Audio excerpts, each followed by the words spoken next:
જેમાં 801 કરોડના સુધારા કોંગ્રેસ પક્ષ દ્વારા રજૂ કરવામાં આવ્યા હતા। ભારતીય જનતા પાર્ટી દ્વારા દર વર્ષે મોટા વાયદાઓ કરવામાં આવ્યા છે, પરંતુ એ પૂરતા વાયદાઓ ક્યારે પૂરા નથી થયા। આ વર્ષે અમદાવાદ મ્યુનિસિપલ કોર્પોરેશનને 75મો વર્ષ લાગ્યું છે, પરંતુ ભારતીય જનતા પાર્ટીએ ડાયમંડ જુબલી ભૂલી ગઈ અને બજેટમાં કોઈ પણ પ્રકારની લાભ અમદાવાદ શહેરની જનતાને નથી આપ્યો।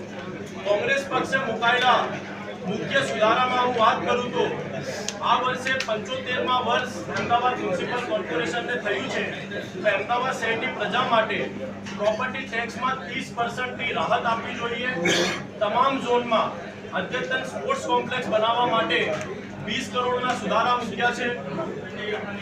ડાયમંડ જુબલી બજેટના ઉજવણી નિમિત્તે કાંકરિયા લેક ફ્રન્ટ, તમામ મનોરંજન સ્થળ, અટલ બ્રિજ અને આગામી વર્ષમાં યોજનાર પાવર શો 1 વર્ષ માટે તમામ નગરજનો માટે પ્રવેશ નિઃશુલ્ક રાખવા માટે એક પોલિસી બનાવવા માટે વિનંતી કરી છે।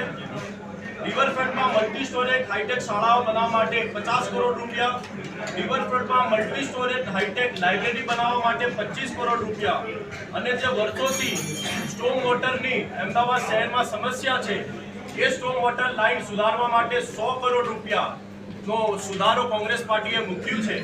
અને સૌથી મોટી વાત કે ભ્રષ્ટાચારી હાટકેશ્વર બ્રિજ જે 3 વર્ષમાં બંધ કરી દેવામાં આવ્યું, અત્યાર સુધી ભારતીય જનતા પાર્ટી એનો નિકાલ નથી કરી શકી, તો કોંગ્રેસ પાર્ટીએ બજેટમાં એ પણ સુધારો મૂક્યું છે કે હાટકેશ્વર બ્રિજને તાત્કાલિક ધોરણે તોડીને નવું હાટકેશ્વર બ્રિજ ત્યાં ફરીથી બનાવવામાં આવે, વીએસ હોસ્પિટલનો નવીકરણ કરવામાં આવે અને એવા બીજા ઘણા સુધારા કોંગ્રેસ પાર્ટી દ્વારા મૂકવામાં આવ્યા છે।